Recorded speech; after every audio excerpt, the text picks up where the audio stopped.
Magandang umaga sa lahat. Ngayong umaga ay babasahin po natin ang ika-4 na Marcos at ang magbabahagi ng salita ay si Pastor Basil. Dito mababasa po natin ang tungkol sa talinghaga tungkol sa maghahasik. Nabanggit ng Panginoong Hesus na siya ay gumagamit ng mga talinhaga sa pangungusap sa mga tao.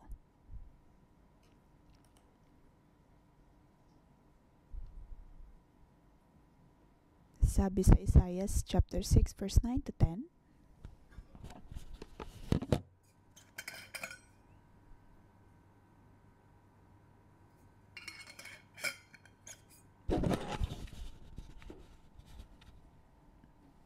tungkol po iyon sa mga Israelita na sinusubukang maunawaan ng lahat ayon sa perspektibo ng pagsamba ng mga Diyos-Diyosan.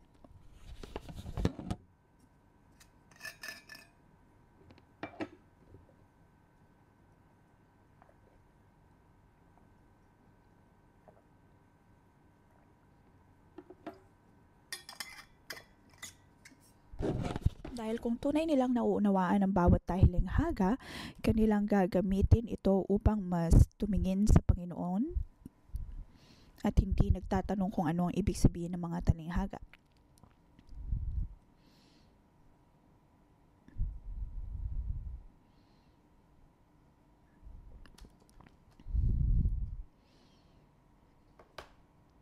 Nabanggit ang tungkol po sa maghahasik. Naghahasik ng mga buto. May ilan na nahulog sa mga mabatong lugar.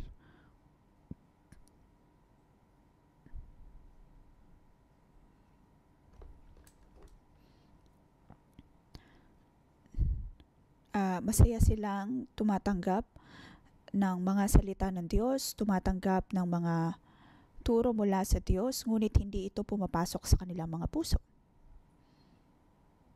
Ibig sabihin, hindi po sapat ang kanilang pagnanais sa salita ng Diyos, kung kaya naman hindi sapat ang kanilang natatanggap.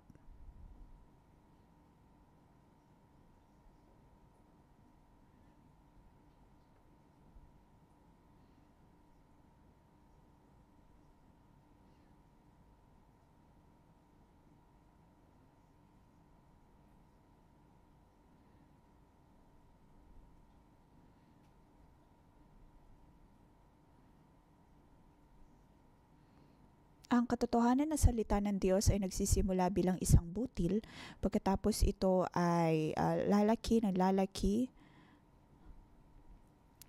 at sa paglaki nito ay maunawaan natin kung ano ang tunay na halaga nito.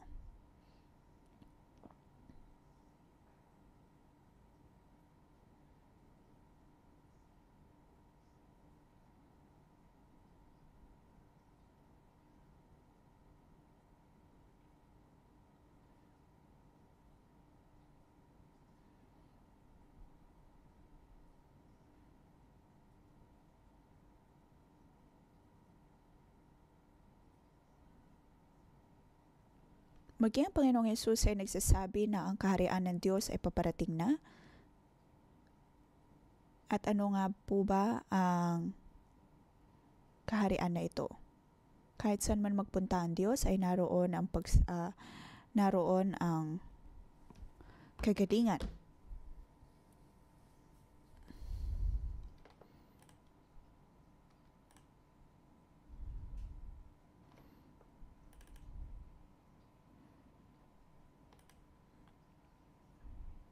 Nang si Jesus ay dumating, ang lahat ay naging posible, kung kaya naman ang mga tao ay sumusunod sa Kanya.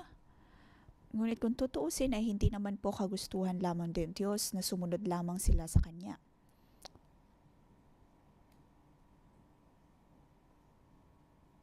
Ang nais niya ay ang mga disipulo ang tunay na sumunod sa Kanya.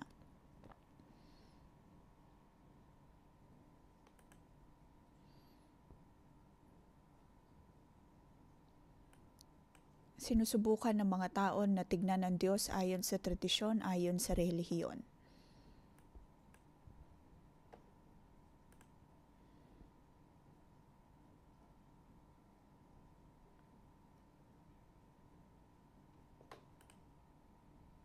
Dapat silang maging tunay sa kanilang pagsunod. Kung ano man ang nauunawaan, gawin dapat nila iyon ng may pananampalataya.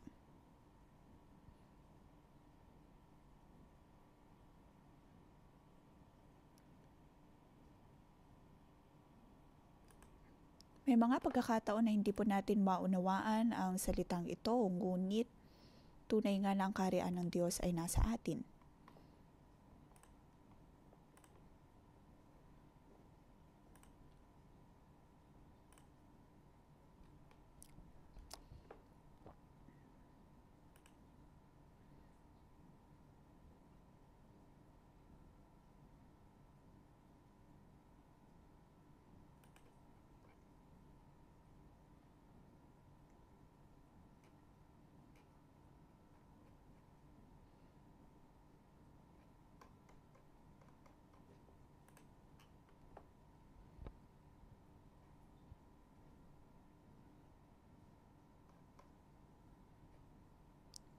Kung titingnan po natin ang mga diplomats, sila ay pinapahalagahan ng mga bansa na kanilang pinaglilingkuran.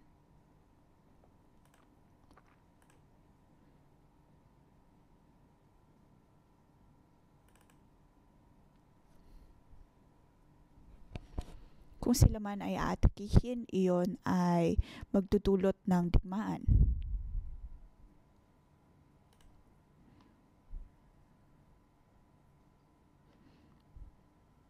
Ang katotohanan ng salita ng Diyos ay naitanim po sa ating isipan.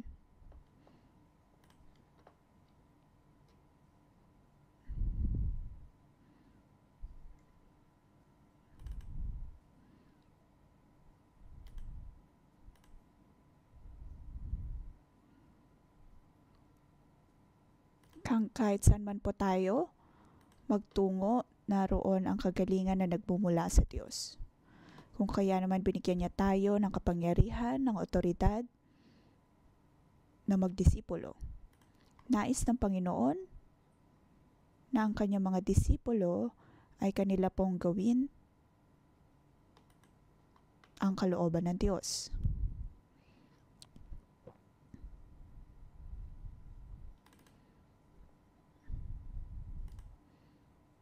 Ang kaharian ng Diyos ay nasa atin.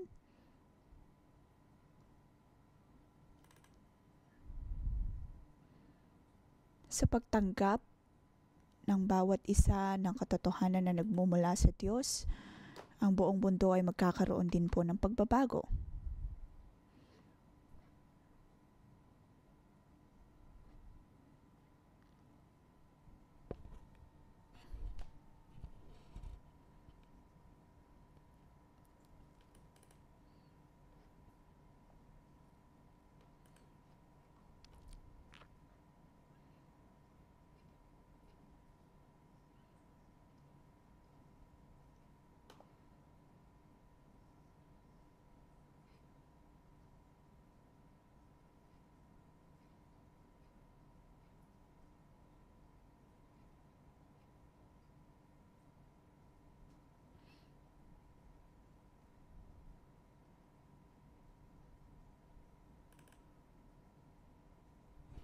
Ang bunga ay nagmumula-mula sa Diyos.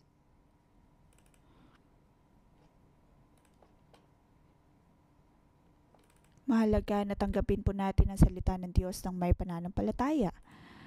At ang bunga na ito ay patuloy na lalago sa atin. Ang lahat ay pagkilos na nagmumula sa Diyos.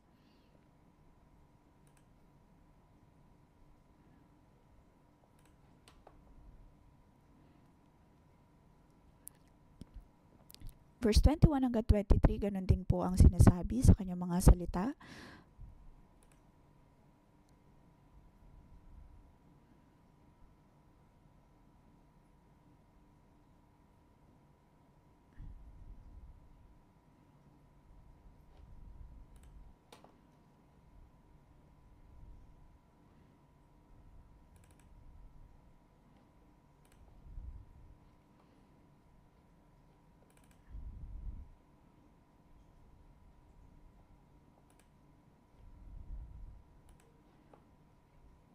Ano po ang sinasabi po nito sa atin?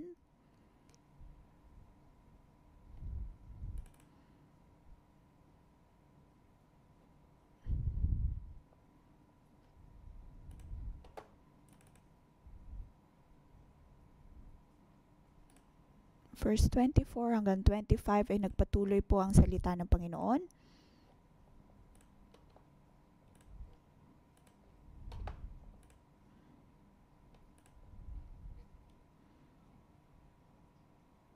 Kung sino man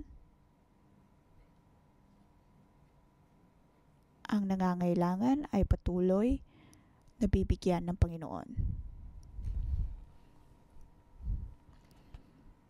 Maaring may mga nagsasabi na hindi patas ang Diyos.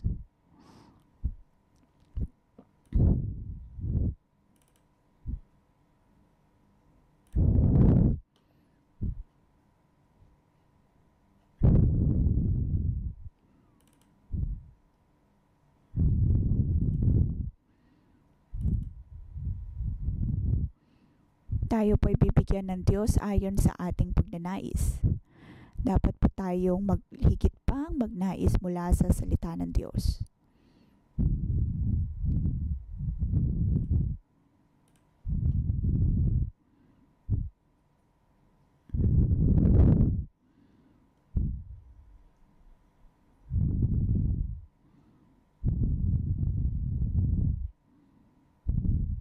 May ilang tao na hindi naunawaan ang salita ng Panginoon. Nagsasabi na sila ay nag-aral ng agham, mga scientificong mga bagay-bagay, mga tungkol sa proton, ion,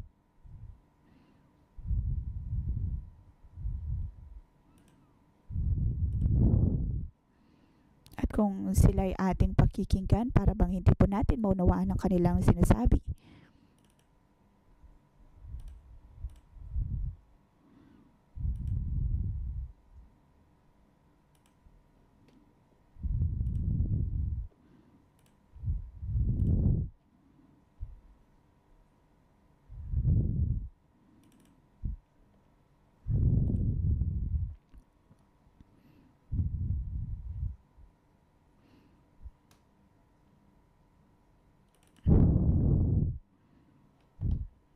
Kung nais po natin na maunawaan ng mga tao ang salita ng Diyos, may mga pagkakataon na dapat po tayong gumamit ng mga simpleng pahayag.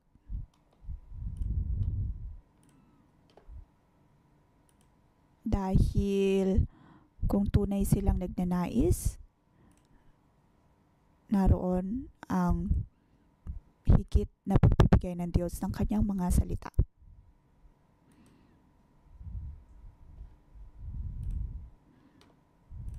May mga pagkakataon na may mga tao na sinasamba ang Diyos na para bang idolo.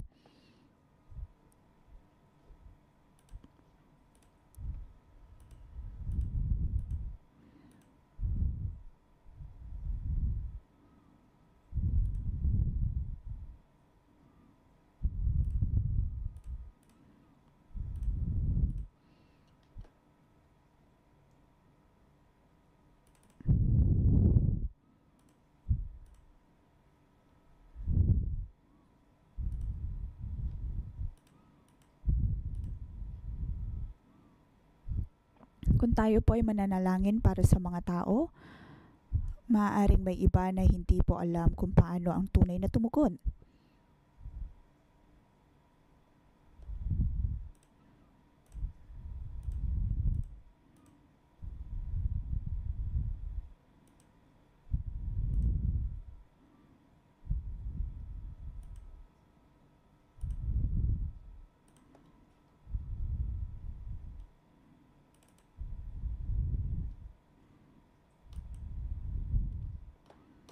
Kung tayo po ay patuloy na mananalangin, gagawin ang salita ng Diyos at pakikinggan itong mabuti, ito ay patuloy na lalago ng lalago.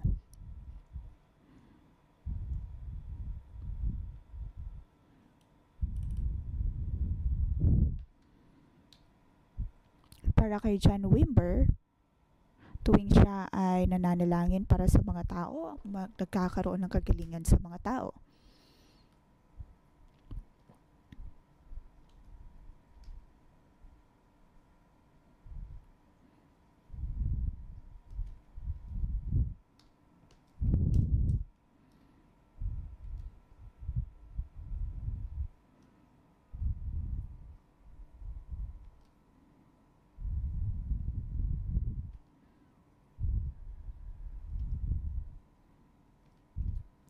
Maraming tao ang nabibigyan ng kagalingan.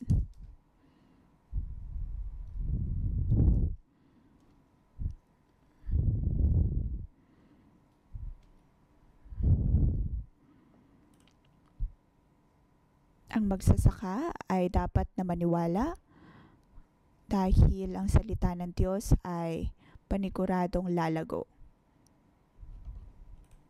Kaya naman sinabi dito sa salita ng Diyos,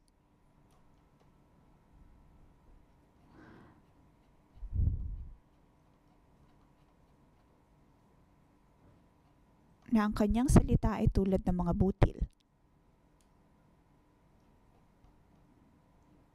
Ito ay patuloy na lalago. Pagkatapos ay sisibol.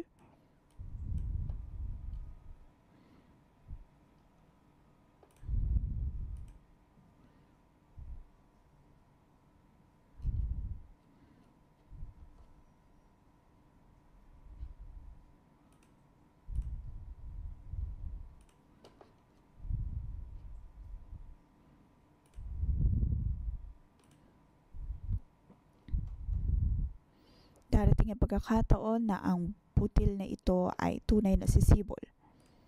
Kaya naman sa atin pong pagtanggap sa Panginoon, kung atin pong tatanggapin ang Panginoon at ang Banal na Espiritu ay mananahan sa atin, ang salita niya, ang katotohanan ng kanyang mga salita ay patuloy na lalago sa atin.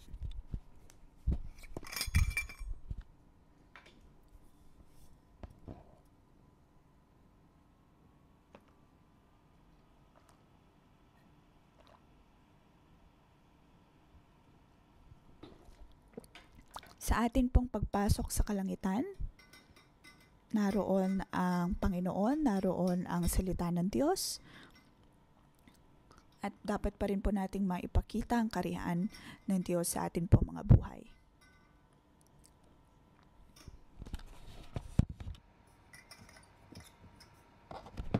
Kung mapapansin po natin, nang sinimulan ng Diyos ang kanyang ministeryo, siya ay nagsimula sa pamamagitan ng pagdedeklara ng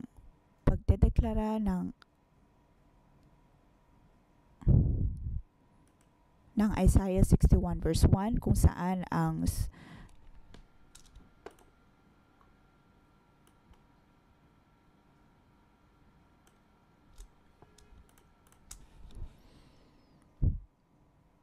kanyang dineklara ang Isaiah 61 verse 1 na ang Espiritu ng Diyos ay kanilang matatanggap at iyon ay gagamitin ng Diyos upang maging pagpapala sa iba.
Ang ibig sabihin po ng good news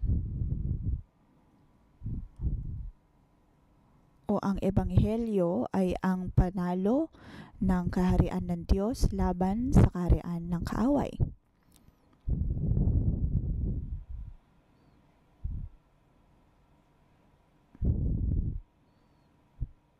Dapat po nating sampalatayanan na ang salita ng Diyos o Espiritu ng Diyos ay nasa atin.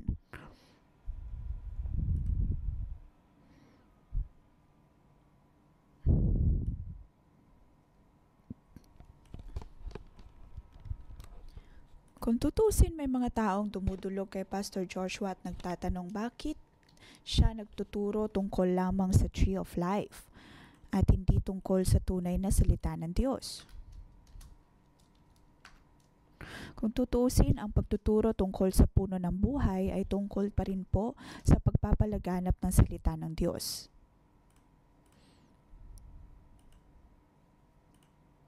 Ito po ang binigay ng Panginoon kay Pastor Joshua bilang pangitain. At ang lahat ng ito ay para pa rin po sa ebanghelyo ng Panginoon.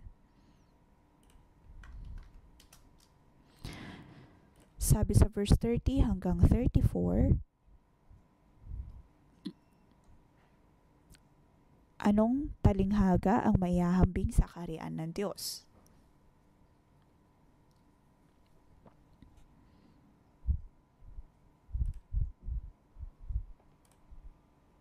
Iyon ay inilantulad sa mustasa, na kung tutusin, ang buto ng mustasa ay napakaliit. Ngunit kung ito ay lalago, ito ay bubunga, ito kung tutusin ay ang pinakamalaking uri ng butil. Sabi dito, kapag tinanim, ito ay lumalago at nagiging pinakamalaki sa lahat ng tanim. Nagkakasanga ng mayabong, kaya't ang mga ibon ay nakakapamugad sa lilim nito.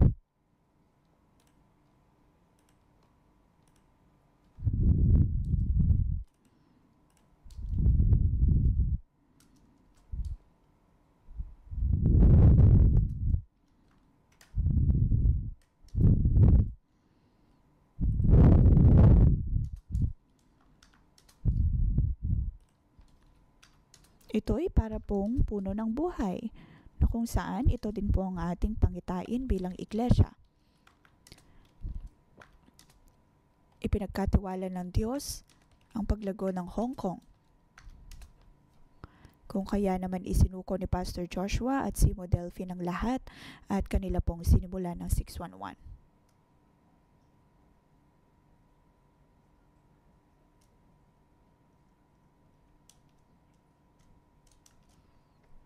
Nung umpisa ay mayroon lamang pong iilang mga katao sa 611.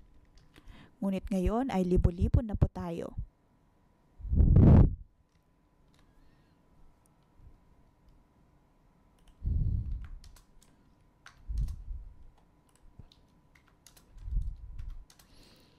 Kailan lamang ay dinala ko ang aking kaibigan sa iglesia.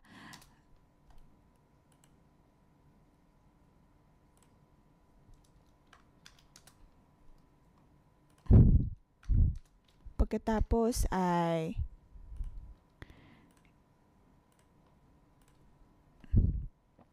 kanya sinabi sa akin na sa wakas nakadalo na ako sa iyong iglesia.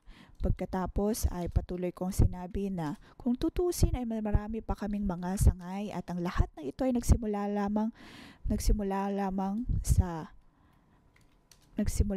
sa maliit na butil. Ngunit ang lahat ay dahil sa pagkilos at paggabay ng Diyos. Lahat ng ito ay nagsimula sa butil na itinanim ng Diyos sa puso ni Pastor Joshua. Kung tutusin, ito ay isang bagay na dapat ko ding maunawaan mula kay Pastor Joshua.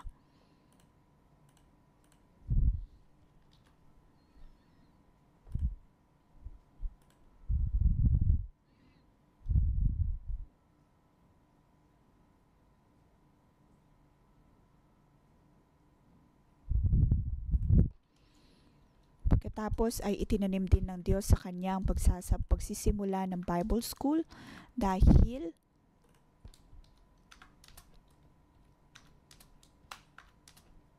dahil ang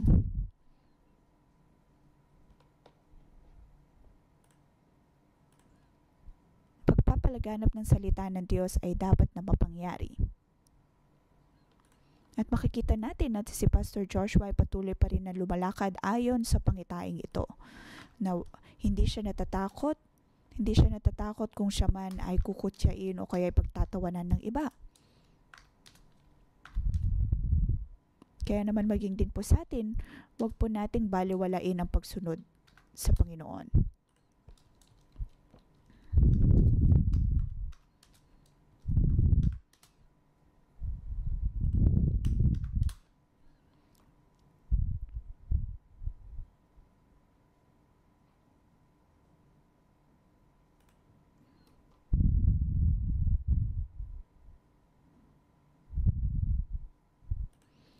Verse 33, patuloy na nangaral ang Diyos gamit ang mga talinhaga.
Sunod na nabanggit ay tungkol sa pagdating na Mesayas.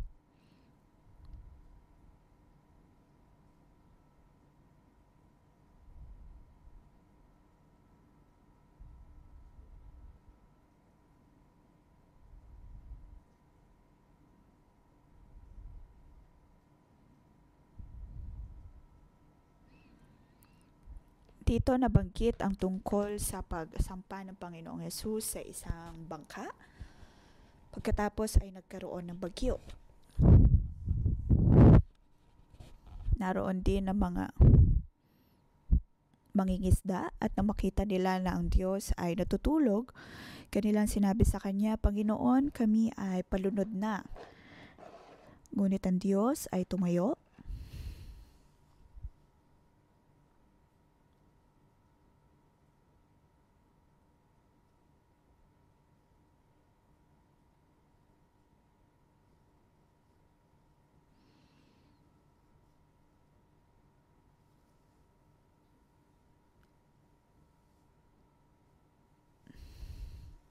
Tinanong sila ng Diyos kung ano ang kanilang kinakatakutan.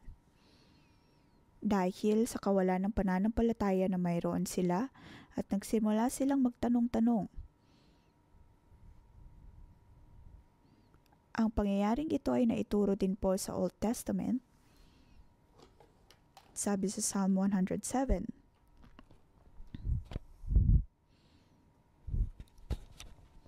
Verse 23 hanggang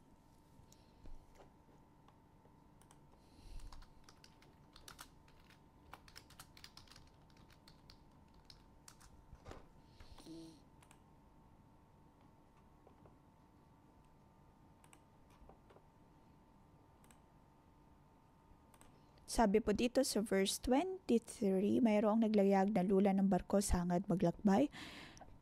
Ang tanging layunin kaya naglalayag upang mangalakal na saksiyan nila ang kapangyarihan ni Yahweh, ang kahangahangang ginawa ni Yahweh na hindi maarok. Nang siya'y mag-utos, nagngalit ang dagat, hangin ay lumaki ang alon na kung pagmamasdan ay pagkatataas. Ang sasakyan nila halos ay ipukol mula sa ibaba kapag naitaas ang sakyang ito ay babagsak na bigla dahil sa panganib ang pag-asa nila ay halos mawala. Sinasabi lamang po nito na sa panahon ng kaguluhan, dapat lamang po tayong umasa sa Panginoon.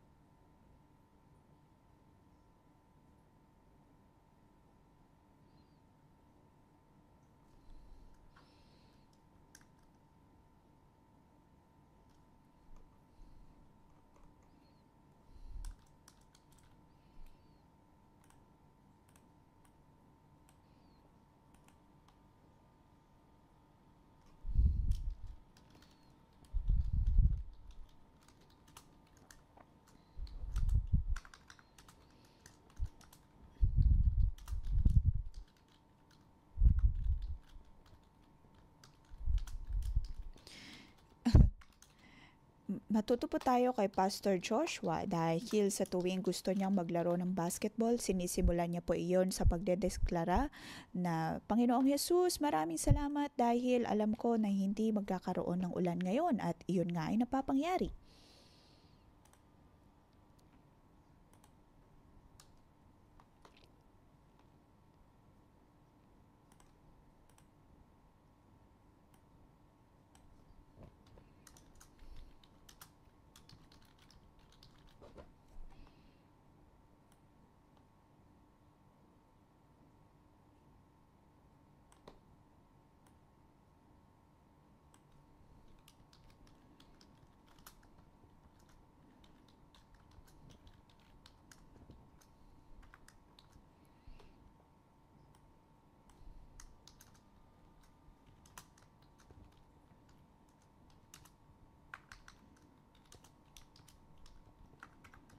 Kung babasahin po natin ang salita ng Diyos,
mababasa po natin ang basbas ng Diyos para sa kanyang mga disipulo, kung saan sila ay makakapagpagaling ng mga tao, magdedeklara ng salita ng Diyos, at kahit na ang mga makamandag na ahas ay hindi po sila maapektuhan. Sa atin pong pananalangin, lalo na sa mga may sakit, sila din po ay magkakaroon ng kagalingan.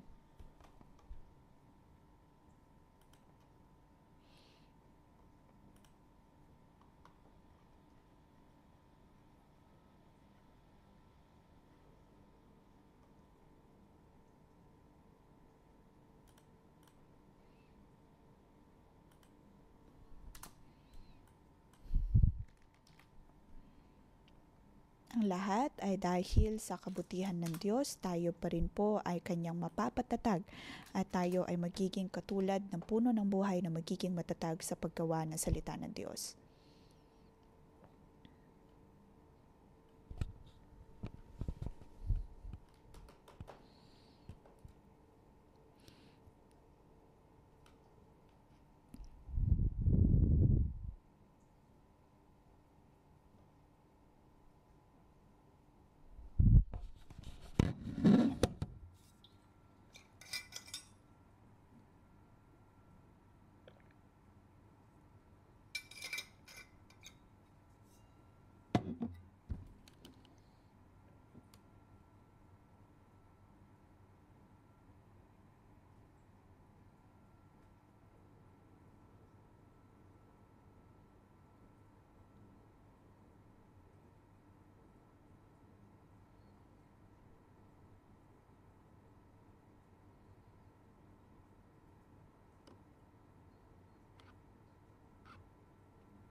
Panginoong Yesus, maraming salamat dahil alam namin na Ikaw ay patuloy na nananahan sa amin. Panginoon, kami nagpapasalamat sa iyo sa iyong katotohanan dahil ang iyong katotohanan ay nananahan sa amin.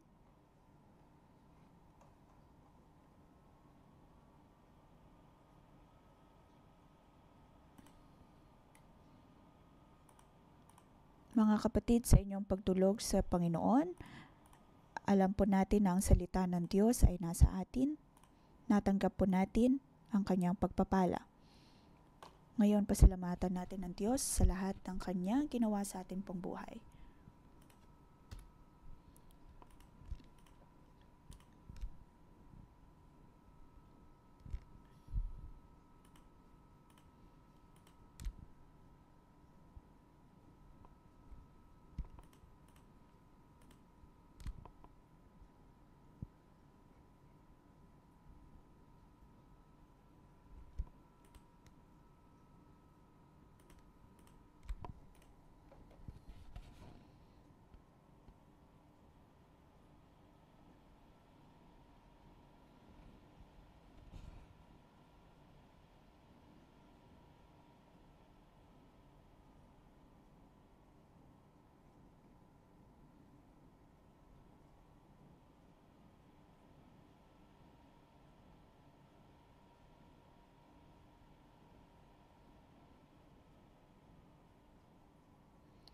Panginoon, pinupuri ka namin sa pamamagitan ng pang-umagang debosyon.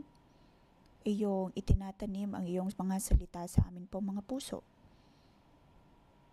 Mga kapatid, anong uri ng lupa o kaya'y puso ang mayroon po tayo?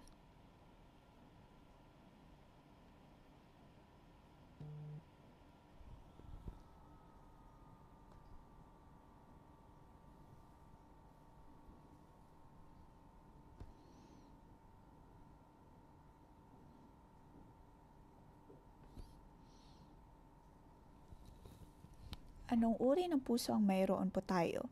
Maaari po natin siyasatin ang ating buhay at maaari po natin itong pag-isipan.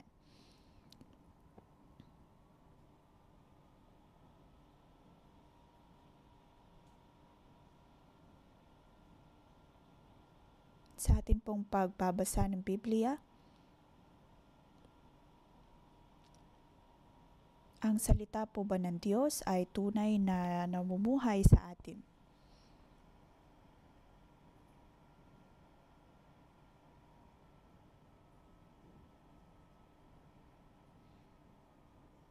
Sa pagharap po natin ng mga problema,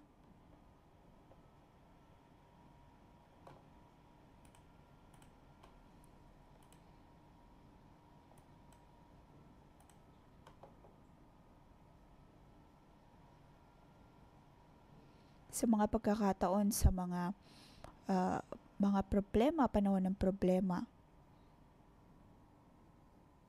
sa atin po bang puso ay naroon ang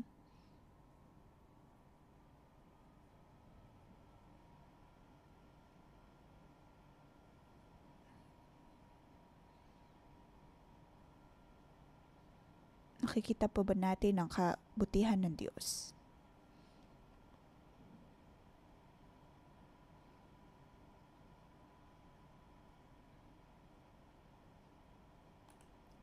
Panginoon, naway ipakita mo sa amin kung ang amin pong puso ay tunay na mabuti at kung anong kondisyon na mayroon kami.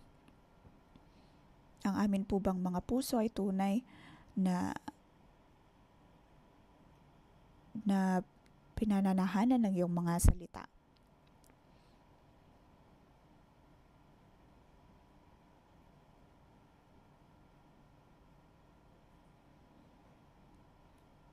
Maaari po nating sabihin sa Diyos ang kondisyon ng ating puso.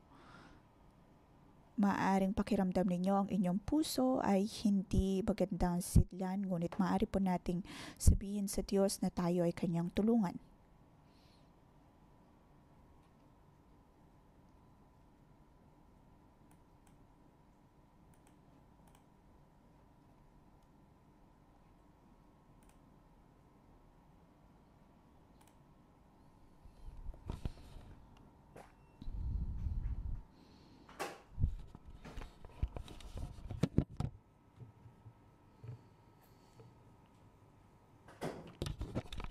Diyos amang nasa langit, kami ay nagpapasalamat sa iyo. Ang iyong mga salita ay katulad ng butil, na naitanim po sa amin pong mga buhay. Gayunpaman, amin pong inaamin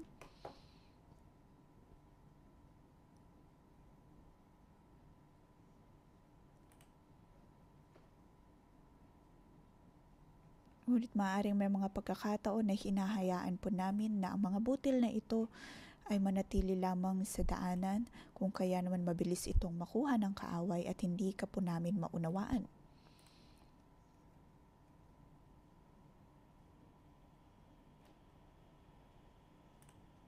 O kaya ay amin ngang tinatanggap ang iyong mga salita, ngunit sa pagharap po namin ng mga problema, ng mga persekusyon, ng paghihirap, ng mga pagsubok,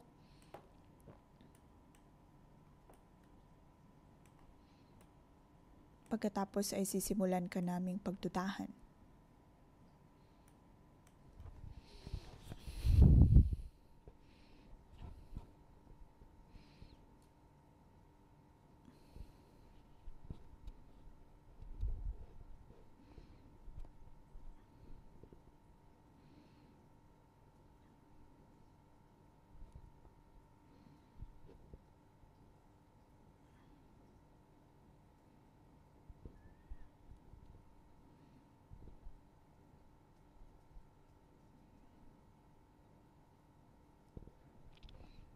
Hindi namin pinapalalim ang aming ugnayan sa iyo. Panginoon, ito ang kondisyon ng amin pong buhay. Ito po ang aming kahinaan.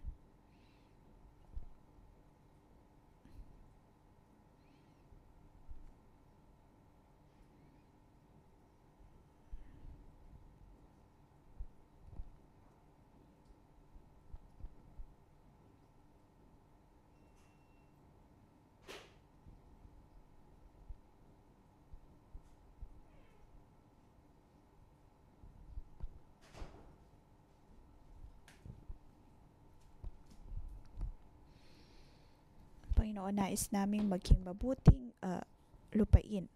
Nais namin ang iyong mga salita ay manahan sa amin at patuloy na lumago ng lumago.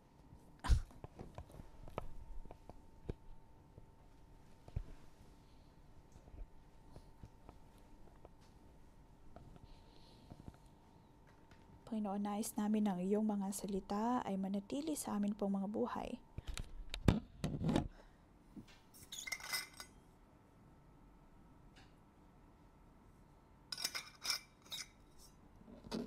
Ngayon, nais din pong ating pag-usapan ng tungkol sa pagtanggap ni Pastor Joshua ng pangitain ng puno ng buhay.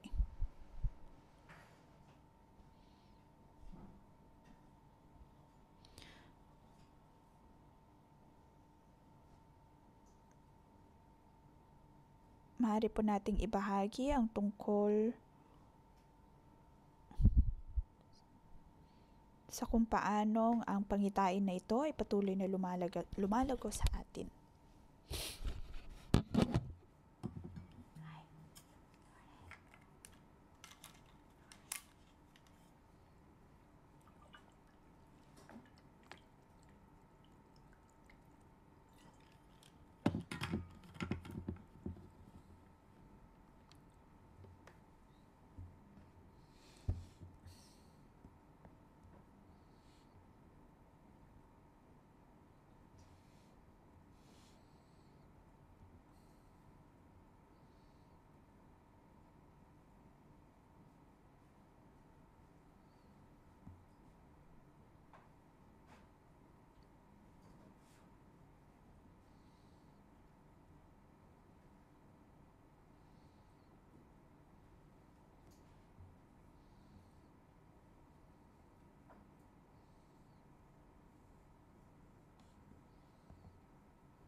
Panginoon, maraming salamat sa butil ng puno ng buhay.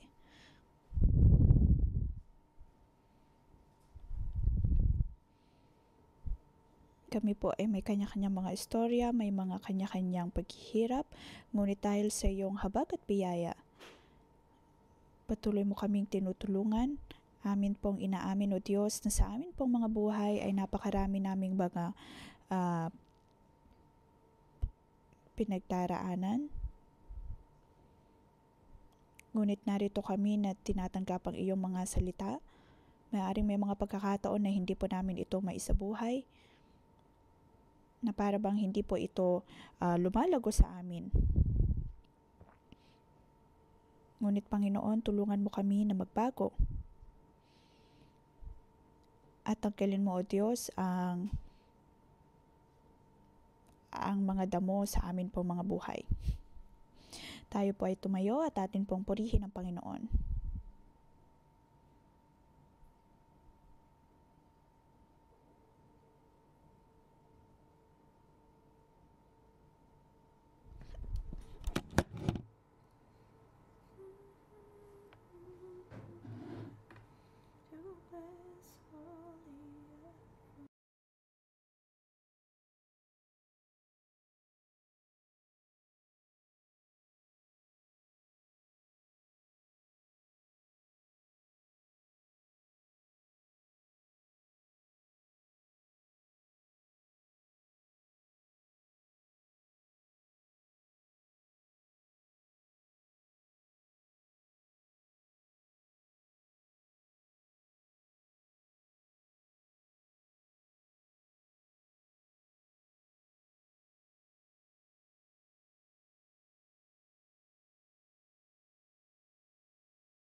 Ayon sa pananampalataya, kami ay dudulog sa iyo, kami ay tutugon sa iyo, tutugon sa iyong mga salita.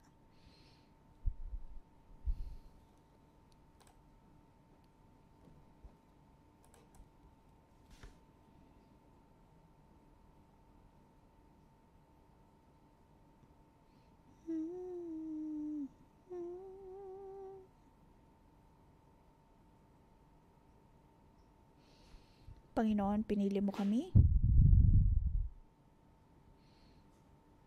Panginoon, kami ay dumudulog sa iyo at tinatanggap ang iyong mga salita.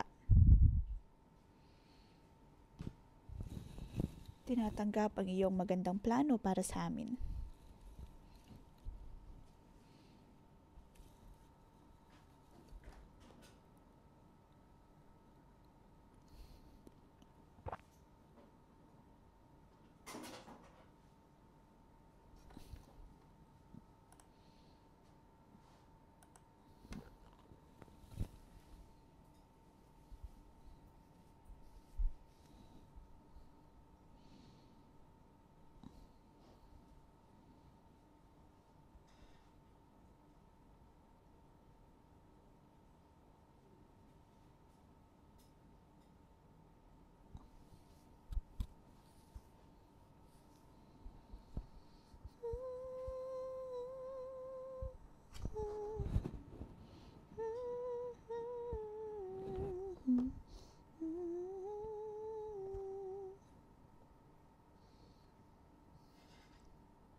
Mga kapatid, kayo ay aking inaanyayahan na ilagay ang inyong kamay sa inyong mga puso sa ating pong pagbabahagi. Narinig ko na ang Diyos ay nangangako sa bawat isa po sa atin.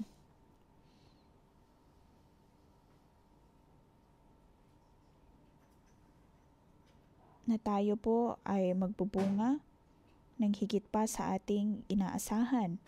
Ang habag at biyaya ng Diyos, ang kanyang kabutihan ay patuloy na mananahan sa atin. Ang atin pong mga buhay ay higit na mapagpapala. At pinapaalala din po ang bawat isa sa atin, maaaring sa ating buhay ay naroon ng mga kaguluhan, ngunit isuko lamang natin sa Diyos ang lahat at tayo ay kanyang bibiyayaan. Ang lahat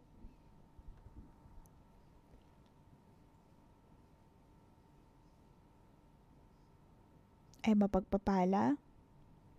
Mga kapatid, tayo po ay maaaring manalangin sa Diyos, maaaring sa inyong mga puso ay naroon ng mga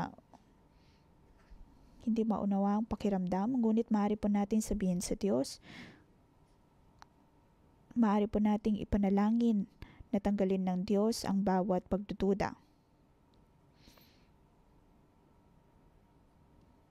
Hayaan ng Diyos na tulungan po tayo.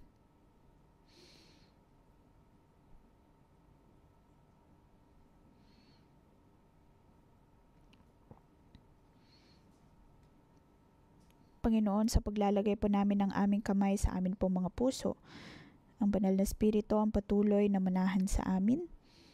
Panginoon, naway makita po namin ang kondisyon ng amin pong mga puso.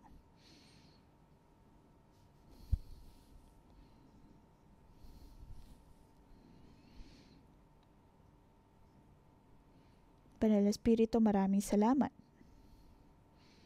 Patuloy mong itanim ang puno ng buhay. Panginoon, dumating ka sa amin po mga buhay.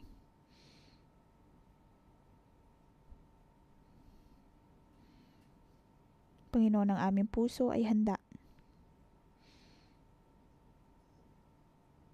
Naway ilagay mo ang butil na ito sa amin pong mga puso.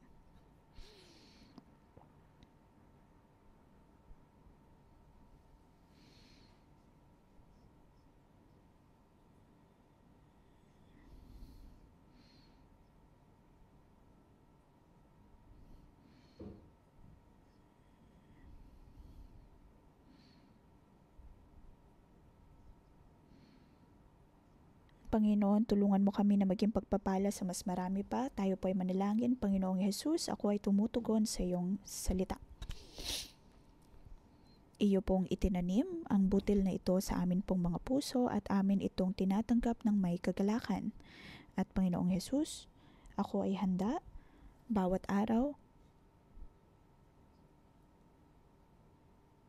Naway patuloy kang manahan at kumilos sa aking puso. Maglagay ka, O Diyos, ng mga nutrisyon sa amin pong buhay at nais po namin makita na ang puno ng buhay na ito ay patuloy na lumago. Sa ngalan ng Panginoong Jesus, Amen.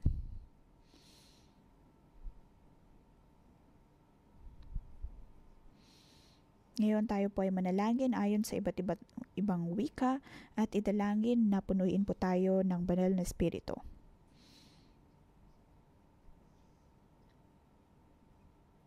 At hayaan na ang salita ng Diyos ay patuloy na manahan sa atin.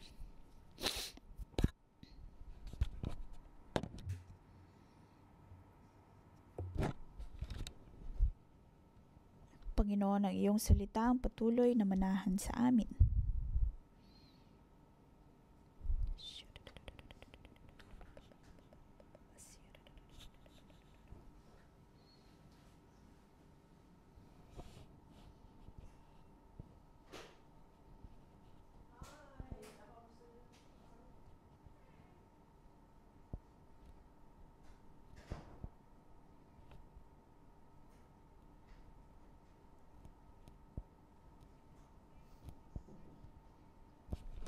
Panginoon, tanggalin mo ang bawat pagdududa sa amin pong mga buhay.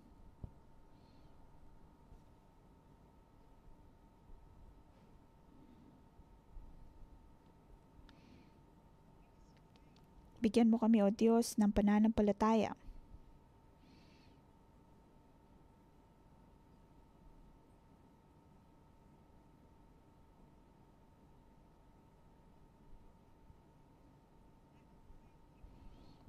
Hayaan mo, O Diyos, ng pananampalatayang ito ay patuloy na lumago.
Purihin ng Diyos sa kanyang habag at biyaya sa pagtatanim ng puno ng buhay sa atin pong mga puso. Mga kapatid, tayo po ay maging mga lingkod ng Diyos na puno ng pananampalataya nang matanggap ni Pastor Joshua at Simo ang pangitain ng pagtatanim ng puno ng buhay sa loob ng 52 taon. Sinabi ni Pastor Deborah na hindi ito ay abot lamang ng 10 taon, ngunit tayo po ay naniniwala na kaya po nating baguhin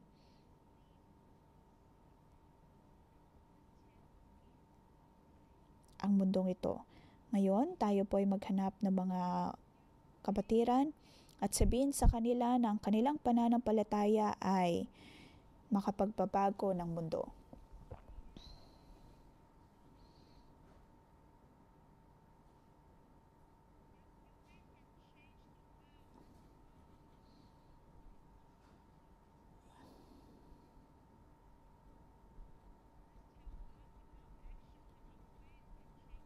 Sabihin po natin sa Diyos na ang ating pananampalataya ay makakatulong sa atin.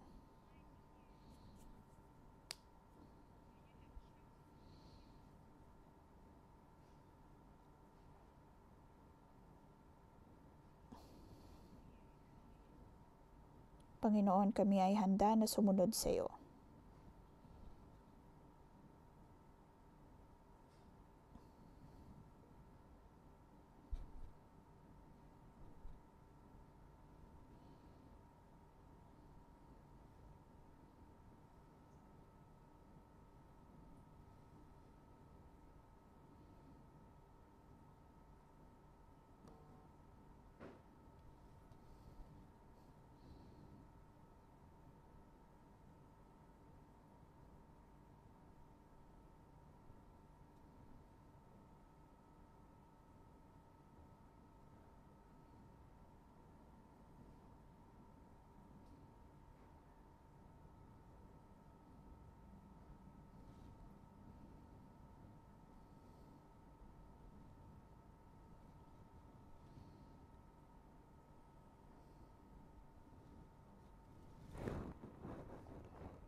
Panginoon, maraming salamat.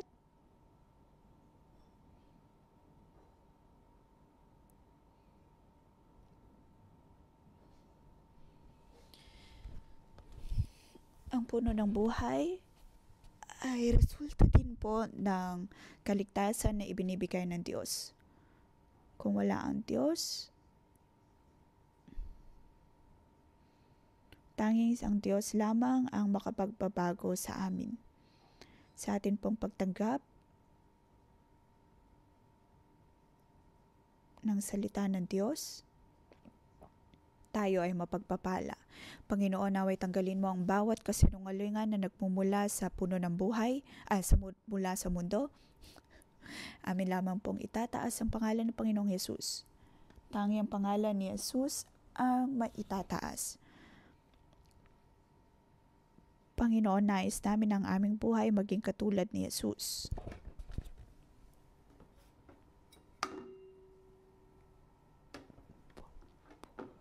Panginoon, kami ay magiging puno ng buhay.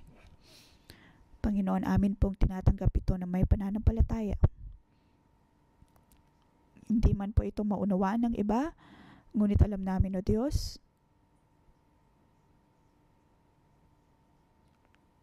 na ito ay mula sa iyo. Nais namin ang pananampalataya ay manahan sa amin. Kami ay naniniwala sa Diyos at nais naming ipresenta ang prutas na ito sa bagong Jerusalem. Ang puno ng buhay na ito, ang ilog ng buhay ay patuloy na magbibigay pagpapala. Panginoon, ito ang iyong kalooban para sa amin. Sa ngalan ng Panginoon Jesus, aking pinoproklama,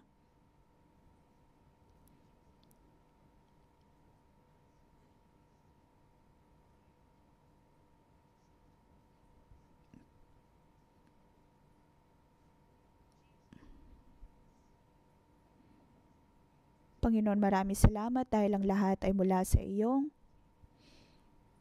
kalooban. Sa aming patuloy na pananalangin,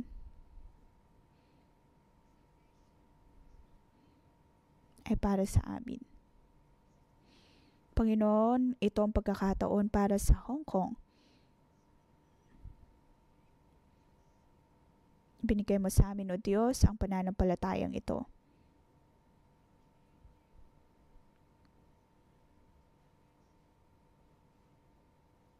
Panginoon, ang iyong habag at biyaya ay patuloy na magiging pagpapala sa buong mundo.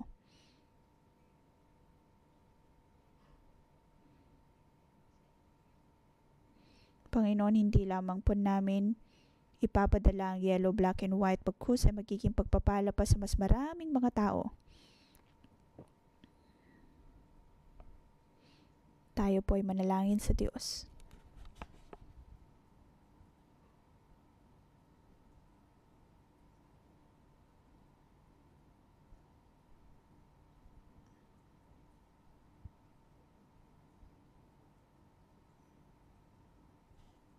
Panginoon, kami nagpapasalamat. Nais po namin gamitin ang amin pong mga buhay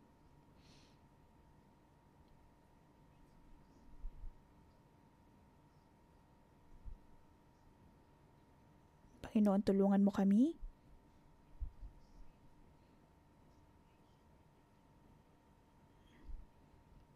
Panginoon, nais naming isabuhay ang iyong mga salita.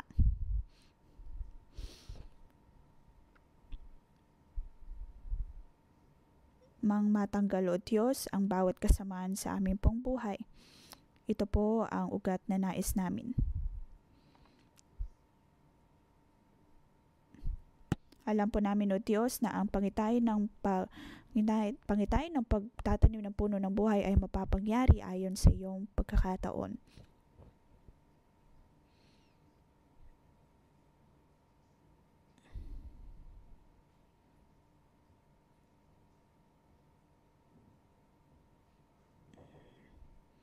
Sa ngalan ng Panginoong Hesus, naway matanggap po ng bawat isa sa atin ang pananampalatayang ito. Sa ngalan ng Panginoong Hesus, kayo ay aking pinagpapala. Makikita din ninyo ang pagbabago sa inyong mga buhay.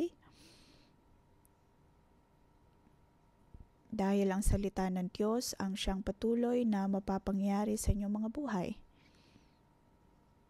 Sa ngalan ng Panginoong Hesus, naway matanggap ninyo ang pananampalatayang ito ng pagbibigay kagalingan. Magkakaroon ng tunay na kalayaan kahit anumang sitwasyon na inyong kakaharapin, kayo ay mamumuhay pa rin ayon sa katotohanan. Ngayong umaga, sa pagtanggap ninyo ng mga salitang ito, kayo ay patuloy na mapagpapala, lalago, naway ang pag-ibig ng Diyos ang manahan sa inyo. Sa pamamagitan ng inyong panalangin, ang revival ay tunay na mangyayari sa ngalan ni Jesus. Amen. Dito po nagtatapos ang ating pangumagang debosyon. Magandang umaga.